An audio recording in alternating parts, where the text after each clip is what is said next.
ಹಾಗಿದ್ರೆ ನಮ್ಮ ಎದುರುಗಡೆ ಇರುವಂತಹ ಪ್ರಕೃತಿ, ನಮ್ಮ ಸುತ್ತಮುತ್ತ ಇರುವ ಪ್ರಕೃತಿ ನಮ್ಮಿಂದ ಏನನ್ನೂ ಬಯಸದೆ ಪ್ರತಿದಿನ ಏನ್ ಮಾಡುತ್ತೆ, ಕೆಲಸಗಳನ್ನ ಅದಾಗೆ ಅದು ಮಾಡ್ತಾ ಹೋಗುತ್ತೆ.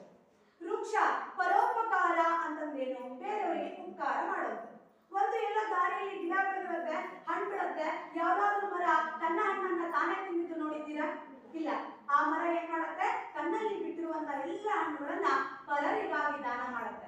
ಅದನ್ನ ತಿಂದು ನಾವೇನ್ ಮಾಡ್ತೀವಿ, ಸವಿಯನ್ನ ಉಣ್ತೀವಿ.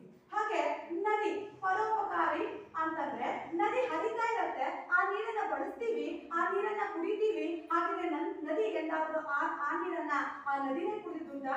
ಇಲ್ಲ. ಗಾಳಿ ಬೀಸ್ತಾ ಹೋಗುತ್ತೆ, ಯಾವತ್ತಾದ್ರೂ ಗಾಳಿಯನ್ನೇ ನುಂಗಿದ್ದುಂಟಾ?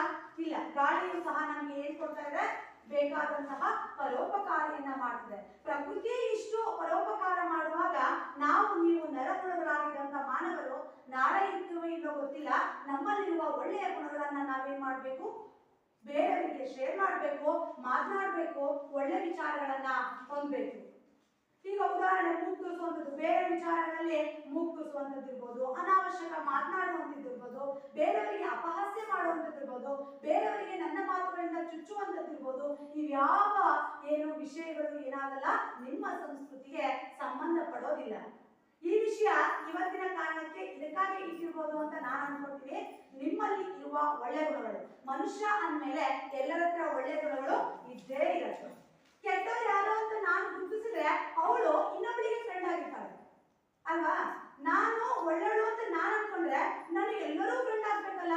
ಆದ್ರೂ ಆಯ್ಕೆ ಆಗಿರುವ ವ್ಯಕ್ತಿಗಳು ಮಾತ್ರ ಯಾಕೆ ಫ್ರೆಂಡು? ಹಾಗಿದ್ರೆ ಪ್ರತಿಯೊಬ್ಬ ವ್ಯಕ್ತಿಯಲ್ಲೂ ಒಳ್ಳೇದು ಇದೆ, ಕೆಟ್ಟದ್ದು ಇದೆ. ನಾವು ಆ ವ್ಯಕ್ತಿಯಿಂದ ಏನನ್ನ ನಾವು ಪಡ್ಕೋತೀವಿ, ಏನನ್ನ ಐಡೆಂಟಿಫೈ ಮಾಡ್ತೀವಿ, ಅದರಿಂದ ಅವಳು ನನಗೆ ಏನಾಗ್ತಾಳೆ, ಹತ್ರ ಆಗ್ತಾ ಹೋಗ್ತಾಳೆ. ಹಾಗಾಗಿ ನಾವು ನೋಡುವ ಮನಸ್ಥಿತಿ ಏನಾಗಿರ್ಬೇಕು, ಚೆನ್ನಾಗಿರ್ಬೇಕು. ನಮ್ಮ ಭಾರತೀಯ ಸಂಸ್ಕೃತಿ ಅಗಾಧವಾದಂತಹ ಒಂದು ಸಿಂಧು ಇದ್ದ ಹಾಗೆ, ಅದು ಎಂದಿಗೂ ಮುಗಿಯೋದಿಲ್ಲ.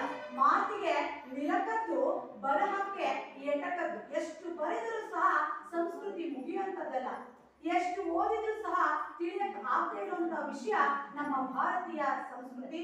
ಹಾಗಾಗಿ ನಾವೇನ್ ಮಾಡ್ಬೇಕು, ಒಂದಿಷ್ಟು ವಿಷಯಗಳನ್ನ ಅರಿತದನ್ನ ಅರಿಸ್ಕೋಬೇಕು, ಅರಿಸ್ಕೊಳ್ಳೋದನ್ನ ಮತ್ತೆ ನಾವು ಮತ್ತೊಬ್ಬರಿಗೆ ತಿಳಿಸ್ತಾ ಹೋಗ್ಬೇಕು. ಸಂಸ್ಕಾರ ಅಂದ್ರೇನು? ಸಂಸ್ಕೃತಿಯ ಒಂದು ಭಾಗವೇ ಸಂಸ್ಕಾರ. ಸಂಸ್ಕರಣೆ ಅನ್ನೋದೇನು? ಪ್ರತಿದಿನ ನೀವು ನೀರು ಕುಡಿತೀರಲ್ಲ, ಫಿಲ್ಟರ್ಗಳನ್ನು ಬಳಸ್ತೀರಿ, ಅದರಿಂದ ಫಿಲ್ಟರ್ ಆಗಿ ಬಂದಿರೋ ನೀರನ್ನ ನೀವೇನ್ ಮಾಡ್ಬೇಕು, ನನ್ನ ದೇಹಕ್ಕೆ ಒಳ್ಳೆಯದು ಅಂತ ಕುಡಿತೀವಿ. ಹಾಗೆ ಹಿಂದಿನ ಕಾಲದಲ್ಲೆಲ್ಲ ಗದ್ದೆಯಲ್ಲಿ ಎಲ್ಲೋ ನೀರು ಬೀಳ್ತಿತ್ತು, ಎಲ್ಲೋ ನೀರು ಕೊಡ್ತಿದ್ರು. ಯಾವ್ದೋ ಮನೆ ನೀರು ಕುಡ್ ಬಂದ್ರು ಸಹಿತ ನಮ್ಗೆ ಏನಾಗ್ತಿರ್ಲಿಲ್ಲ, ಅಲರ್ಜಿ ಆಗ್ತಿರ್ಲಿಲ್ಲ, ಕೆಮ್ಮು ಶೀತ ಬರ್ತಿರ್ಲಿಲ್ಲ. ಏನ್ ಇವೆಲ್ಲ ಆಗ್ತಿರೋದು? ನಾವು ಬಳಸ್ತಿರುವ ವಸ್ತುಗಳಲ್ಲಿ ನಮ್ಮ ಸಂಸ್ಕೃತಿಯನ್ನ ಮರ್ತೋಗ್ತಾ ಇದೀವಿ. ಪ್ಲಾಸ್ಟಿಕ್ ವಸ್ತುಗಳನ್ನ ಬಳಸ್ತಾ ಇದೀವಿ, ಪ್ಲಾಸ್ಟಿಕ್ ಕಪ್ಗಳಲ್ಲಿ ಟೀ ಕುಡಿತಿದೀವಿ, ಪ್ಲಾಸ್ಟಿಕ್ ಪ್ಲೇಟ್ಗಳಲ್ಲಿ ಊಟ ಮಾಡ್ತಿದೀವಿ. ಹಾಗಿದ್ರೆ ಎಲ್ಲರಿಗೂ ಅರಿವಿದೆ ಪ್ಲಾಸ್ಟಿಕ್ ವಸ್ತುಗಳು ನಮ್ಮ ದೇಹಕ್ಕೆ ಏನನ್ನು ಉಂಟು ಮಾಡ್ತಿದಾವೆ, ಕ್ಯಾನ್ಸರ್ ಅನ್ನ ಉಂಟು ಮಾಡ್ತಿದಾವೆ ಅಂತ ಹೇಳಿ. ಆದ್ರೂ ನಾವು ಶೋಕಿ ಪ್ರಪಂಚಕ್ಕಾಗಿ ನಮ್ಮನ್ನ ನಾವು ಬೇರೆಯವರಿಗೆ ತೋರ್ಪಡಿಸೋದಕ್ಕೋಸ್ಕರ ನಾವೇನ್ ಮಾಡ್ತಿದೀವಿ, ಸ್ಟೈಲು ಅನ್ನೋಂತ ಹೆಸರಲ್ಲಿ ನಮ್ಮ ಕಲ್ಚರೇ ಹಿಂಗೆ ಅನ್ನೋದಕ್ಕೆ ವಿದೇಶಿಗರ ಕಲ್ಚರ್ ಅನ್ನ ನಾವೇನ್ ಮಾಡ್ತಿದೀವಿ, ಫಾಲೋ ಮಾಡ್ತಾ ಇದೀವಿ. ಹಾಗಾಗಿ ನಮ್ಮ ಸಂಸ್ಕೃತಿಯನ್ನ ನಾವೇನ್ ಮಾಡ್ಬೇಕು, ಬೇರೆಯವರ ಸಂಸ್ಕೃತಿಯನ್ನ ಪ್ರೀತಿಸ್ಬೇಕು, ನಮ್ಮ ಸಂಸ್ಕೃತಿಯಲ್ಲಿ ನಾವೇನ್ ಮಾಡ್ಬೇಕು, ಜೀವಿಸ್ಬೇಕು. ಬೇರೆಯವರ ವಿದೇಶದ ಸಂಸ್ಕೃತಿಯನ್ನ ನಾವು ಫಾಲೋ ಮಾಡಬಾರ್ದು ಅಂತಿಲ್ಲ. ನಮಗೆ ಯಾವಾಗ ಅವಶ್ಯಕತೆ ಬರುತ್ತೆ ಆವಾಗ ಆ ಸಂದರ್ಭಕ್ಕೆ ಬಳಕೆ ಮಾಡ್ಕೊಂಡ್ಯಾ ಅದನ್ನ ಅಲ್ಲಿಯೇ ಬಿಡ್ಬೇಕು. ಆದ್ರೆ ನಮ್ಮ ಮೂಲ ಯಾವುದು, ನಮ್ಮ ಧರ್ಮ ಯಾವುದು, ನಮ್ಮ ಆಚಾರ ವಿಚಾರ ಯಾವುದು ಅನ್ನೋದರ ಅರಿವಿಟ್ಕೊಂಡು ಏನ್ ಮಾಡ್ಬೇಕು, ಪ್ರತಿದಿನ ನಾವು ಬದುಕ್ತಾ ಹೋಗ್ಬೇಕು. ಹಾಗಿದ್ರೆ ಈಗ ಧರ್ಮಕ್ಕೆ ಬರೋಣ. ವೀರೇಂದ್ರ ಹೆಗಡೆಯವರು ತಮ್ಮದೇ ಆದಂತ ಧರ್ಮದ ನಂಬಿಕೆ ಇಲ್ಲದೆ ಇದ್ದಿದ್ರೆ ಕರ್ನಾಟಕದಲ್ಲಿ ಇವರಂತ ವೀರೇಂದ್ರ ಹೆಗಡೆಯವರು ಬೇಕಾದಷ್ಟು ಜನ ಬೆಳೆದಿರ್ತಿದ್ರು. ಯಾರಾದ್ರೂ ಇದಾರಾ ಅವರಂತೆ? ಇಲ್ಲ. ನಮ್ಮ ಸರ್ಕಾರವು ಸಹಿತ ಶೆಡ್ ಹೊಡೆಯುವಂತೆ ಧರ್ಮವನ್ನ ನಂಬಿ ಜನಕ್ಕೋಸ್ಕರ ಆರ್ಥಿಕ ಬೆಂಬಲವನ್ನ ನೀಡಿ ನಿಮ್ಮ ಮನೆಯಲ್ಲಿ ನಿಮ್ಮನ್ನ ಆರ್ಥಿಕವಾಗಿ ಸದೃಢತೆಯನ್ನ ಮಾಡುವಲ್ಲಿ ವೀರೇಂದ್ರ ಹೆಗಡೆಯವರ ನಿರ್ಧಾರ ಧರ್ಮದ ಮೂಲಕ ನಿಂತಿದೆ. ಹಾಗಿದ್ರೆ ನಾವು ಧರ್ಮ ಅಂದ್ರೆ ಏನು? ಧರ್ಮನೂ ಸಹ ಬೇರೆ ಎಲ್ಲೂ ಇಲ್ಲ, ನಿಮ್ಮಲ್ಲೇ ಇದೆ. ಪ್ರತಿದಿನ ನೀವು ಏನು ಬೆಂಕಿಯನ್ನ ಮಾಡ್ತೀರಲ್ವಾ, ಆ ಬೆಂಕಿ ಇದೆ, ಅದು ಏನ್ ಮಾಡುತ್ತೆ? ಬೆಂಕಿಯ ಗುಣ ಏನು? ಸುಡೋದಷ್ಟೇ. ಅದೆಲ್ಲಾದ್ರೂ ಆರ್ಸಿದೆಯಾ ನೀರ್ ತರ? ಇಲ್ಲ. ಹಾಗಿದ್ರೆ ಬೆಂಕಿಯ ಧರ್ಮ ಏನು? ಸುಡೋದು. ನೀರಿನ ಧರ್ಮ ಏನು? ಆರಿಸುವಂಥದ್ದು. ಹಾಗಿದ್ರೆ ಗಾಳಿಯ ಧರ್ಮವೇನು? ತಂಪಾದ ಗಾಳಿಯನ್ನ ಕೊಡುವಂಥದ್ದು. ಅವು ಎಂದಿಗೂ ಬದಲಾಗೋದಿಲ್ಲ. ಬೆಂಕಿ ಸುಡ್ತಾನೆ ಇರತ್ತೆ, ಯಾವತ್ತೂ ಆರಿಸಲ್ಲ. ನೀರು ಬೆಂಕಿಯನ್ನ ಆರಿಸತ್ತೆ, ಕುಡಿಯೋದಕ್ಕೆ ಬಳಕೆ ಆಗತ್ತೆ. ಅವುಗಳು ಅವುಗಳ ಹವ್ಯಾಸಗಳನ್ನ, ಅವುಗಳ ಕೆಲಸವನ್ನ ಮರ್ತಿಲ್ಲ ಅಂದ್ಮೇಲೆ ಅದು ಅವುಗಳ ಧರ್ಮ. ಹಾಗಿದ್ರೆ ನಾವು ನೀವೆಲ್ಲರೂ ಪ್ರತಿದಿನಕ್ಕೂ ನಮ್ಮ ಧರ್ಮವನ್ನ ಬದಲಾಯಿಸ್ತಾ ಹೋದ್ರೆ ನಮ್ಮ ಸ್ವಂತ ಸಹಜವಾದ ಗುಣ ಯಾವುದು, ಧರ್ಮ ಯಾವುದು? ಹಾಗಿದ್ರೆ ಪ್ರತಿಯೊಬ್ಬ ವ್ಯಕ್ತಿಗೂ ಅವರದೇ ಆದ ಗುಣ ವಿಶೇಷಗಳಿರ್ತಾವಲ್ಲ, ಅದೇ ಅವರ ಧರ್ಮ. ಹಾಗಾಗಿ ಪ್ರಕೃತಿಯಲ್ಲಿ ಹೇಗೆ ಅವುಗಳ ಧರ್ಮವನ್ನ ಬಿಡೋದಿವೋ, ನಾವು ಸಹಿತ ನಮ್ಮ ಹಿಂದೂ ಸನಾತನ ಧರ್ಮ ಋಷಿ ಮುನಿಗಳಿಂದ ಹಿಡಿದು ಇಲ್ಲಿಯವರೆಗೆ ಸಿಂಧು ನಾಗರಿಕತೆಯಿಂದ ಹಿಡಿದು ಇತಿಹಾಸವನ್ನ ನೋಡಿ, ಈಗ ನೀವೇನ್ ಹೇಳ್ತಿರಲ್ಲ ಜನಪದ ಗೀತೆ, ಭಾಗ್ಯದ ಬಳೆಗಾರ ಹೋಗಿ ಬಾ ನನ್ನ ತವರಿಗೆ ಅಂತ, ಅಲ್ಲಿಯವರೆಗೆ ಹರಿದು ಬಂದಂಥದ್ದು ನಮ್ಮ ಭಾರತೀಯ ಸಂಸ್ಕೃತಿ. ಹಾಗಾಗಿ ಭಾರತದಲ್ಲಿರುವ ನಾವೆಲ್ಲರೂ ಧನ್ಯರು. ನಾವು ಹೆಮ್ಮೆ ಪಡುವಂತಹ ವಿಚಾರವನ್ನ ಹೊಂದ್ಕೊಂಡಿದೀವಿ. ನಮ್ಮಲ್ಲೂ ಏನೋ ವಿಶೇಷತೆ ಇದೆ ಅನ್ನೋದನ್ನ ಅರ್ಥಕೋಬೇಕು. ಹಾಗಿದ್ರೆ ಸಂಸ್ಕೃತಿ ಅಗಾಧವಾದ ಶಕ್ತಿ.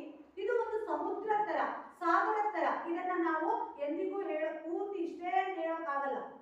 ಅದರಲ್ಲಿ ಆ ಸಮುದ್ರಕ್ಕೆ ಹರಿದು ಬರ್ತಾವಲ್ಲ ನದಿಗಳು, ಆ ನದಿಗಳೇ ನಮ್ಮ ಆಚರಣೆಯಲ್ಲಿರುವ ಸಂಪ್ರದಾಯಗಳು. ಸಂಸ್ಕೃತಿಯ ಅಡಿಯಲ್ಲಿ ಏನಾಗುತ್ತೆ, ಸಂಪ್ರದಾಯಗಳು ಬೆರೀತಾ ಹೋಗ್ತವೆ. ಹಾಗಿದ್ರೆ ಸಂಪ್ರದಾಯ ಅಂದ್ರೇನು? ಸಂಪ್ರದಾಯಕ್ಕೆ ವಿಶೇಷವಾದ ವ್ಯಾಖ್ಯಾನ ಏನಿಲ್ಲ, ಆಚರಣೆಯೇ ಏನು ಸಂಪ್ರದಾಯ. ನಾವು ಪ್ರತಿದಿನ ಏನು ಆಚರಣೆ ಮಾಡ್ತೀವಿ ಅವುಗಳನ್ನೇ ನಾವೇನಂತ ಕರಿತೀವಿ, ಸಂಪ್ರದಾಯಗಳು ಅಂತೇಳಿ ಕರಿತಾ ಹೋಗ್ತೀವಿ. ಏನು ಸಂಪ್ರದಾಯ?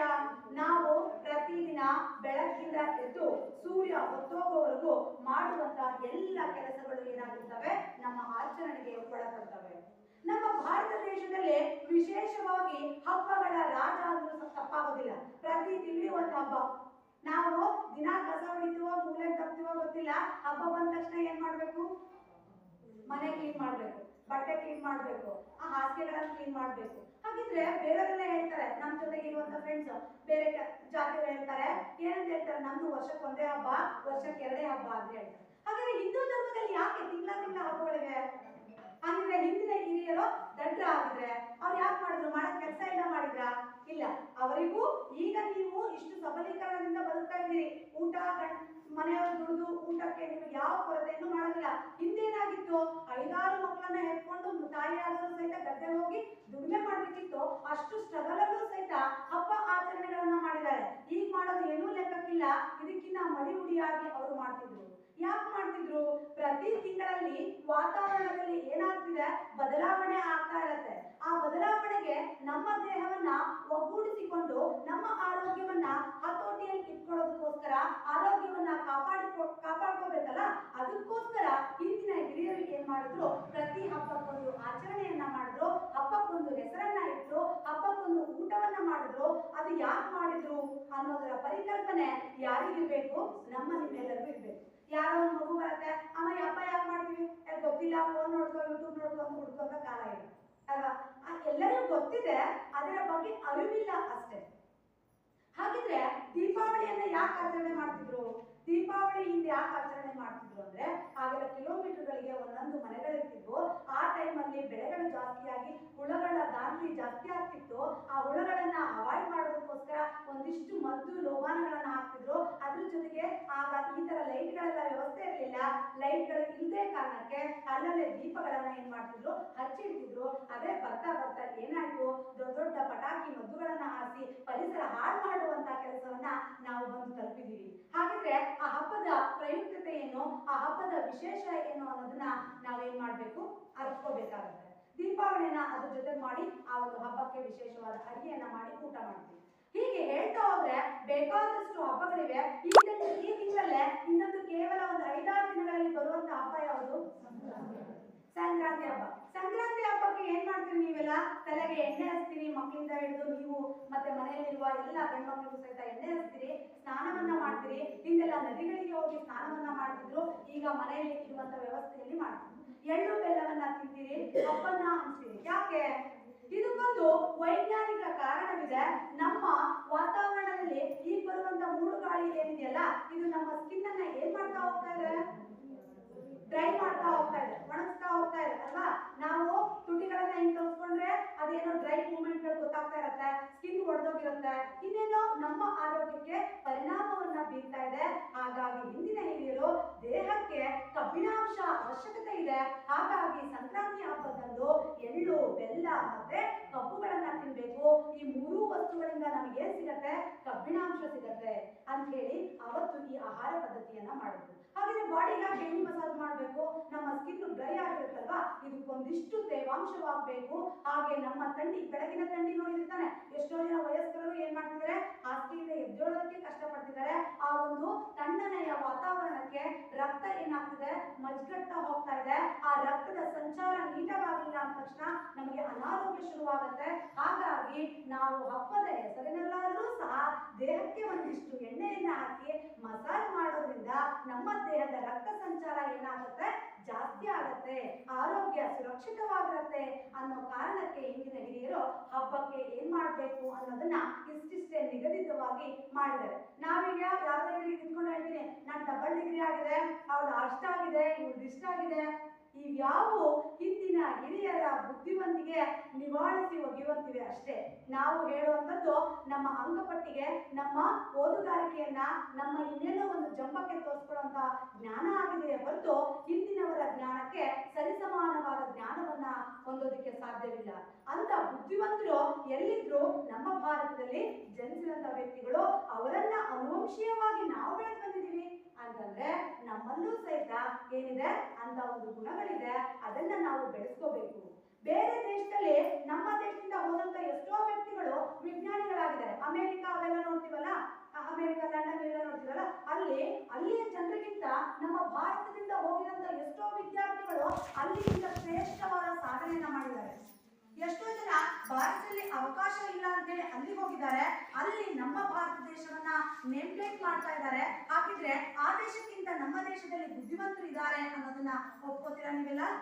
ಹೌದು, ನಮ್ಮ ಭಾರತ ದೇಶದಲ್ಲಿ ಅತಿ ಬುದ್ಧಿವಂತರು ಸಹ ಇದ್ದಾರೆ. ಆ ಜ್ಞಾನದ ಬೆಳವಣಿಗೆಗೆ ಅವಕಾಶಗಳು ದೊರಕಬೇಕಷ್ಟೇ. ಹಾಗಿದ್ರೆ ಸಂಪ್ರದಾಯಕ್ಕೆ ಬರೋಣ. ಪ್ರತಿದಿನ ನೀವು ಧರಿಸ್ತಿರಲ್ಲ ಕುಂಕುಮವನ್ನ ಹುಬ್ಬಿನ ಮಧ್ಯೆ ಯಾಕೆ ಧರಿಸ್ಬೇಕು? ನಾನು ಕೆನ್ನೆಗೋ ಇಲ್ಲ ಇನ್ನೆಲ್ಲೋ ಧರಿಸ್ಬೋದಿತ್ತಲ್ಲ, ಯಾರಿಗಾರು ಗೊತ್ತಾ? ಗೊತ್ತಿರ್ಬೋದು. ಕುಂಕುಮವನ್ನ ಯಾಕೆ ಎರಡು ಹುಬ್ಬಿನ ಮಧ್ಯೆ ಧರಿಸ್ಬೇಕು ಅಂತಂದ್ರೆ, ನೀವು ಯೋಗ ಸೂತ್ರಗಳನ್ನ ತೆಗೆದು ನೋಡಿದ್ರೆ ಗೊತ್ತಾಗುತ್ತೆ. ಮಾನವನ ಅಂಗದಲ್ಲಿ ಕೇಂದ್ರ ಬಿಂದುಗಳು ಅಂತ ಹೇಳಿ ಕರಿತೀವಿ. ನರಗಳ ಮಂಡಲದ ಕೇಂದ್ರ ಬಿಂದು ಹಣೆಯ ಹುಬ್ಬಿನ ನಡುವೆ ಇರುತ್ತೆ. ಅಲ್ಲಿ ನಾವು ಬೆರಳಿನಿಂದ ಕುಂಕುಮವನ್ನ ತೆಗೆದುಕೊಂಡು ಹಿಂಗೆ ಒತ್ತಿ ಪ್ರತಿದಿನ ಇಟ್ಕೊಂಡಾಗ ನಮ್ಮ ಜ್ಞಾನದ ಬೆಳಕು ಆ ನರಮಂಡಲ ಏನಾಗುತ್ತೆ, ಸಮತೂಕವನ್ನ ಹೊಂದ್ತಾ ಹೋಗುತ್ತೆ. ಹಾಗಾಗಿ ನಾವೇನ್ ಮಾಡ್ಬೇಕು, ಕುಂಕುಮವನ್ನ ಇಟ್ಕೋಬೇಕು. ಇದೆಲ್ಲ ಇಟ್ಕೊಳ್ಳುವಂತ ಒಣ ಕುಂಕುಮ, ಅದರಲ್ಲಿ ಸ್ಕಿನ್ಗೆ ಬೇಕಾದಂತ ಎಲ್ಲ ಒಂದು ಪಾಸಿಟಿವ್ನೆಸ್ ಇತ್ತು. ಈಗ ಕೆಮಿಕಲ್ಸ್ ಆಮೇಲೆ ವ್ಯವಹಾರದ ಮುಂದುವರಿಕೆಯಲ್ಲಿ ಅದೇನಾಗಿದೆ, ಅದು ಸಹ ಕಲುಷಿತವಾಗಿದೆ. ನಾವು ಹಾಗಾಗಿ ಸ್ಟಿಕ್ಕರ್ ಗಳನ್ನ ಬಳಸ್ತಾ ಇದ್ದೇವೆ, ಇನ್ನೇನೋ ಬಳಸ್ತೀವಿ. ನಾವು ಬಳಸ್ತೀವಲ್ಲ ಸ್ಟಿಕ್ಕರು, ಜ್ಞಾನ ಎಲ್ಲರಿಗೂ ಇರಬೇಕು, ಅದರಲ್ಲಿ ಗಮ್ ಇರುತ್ತೆ.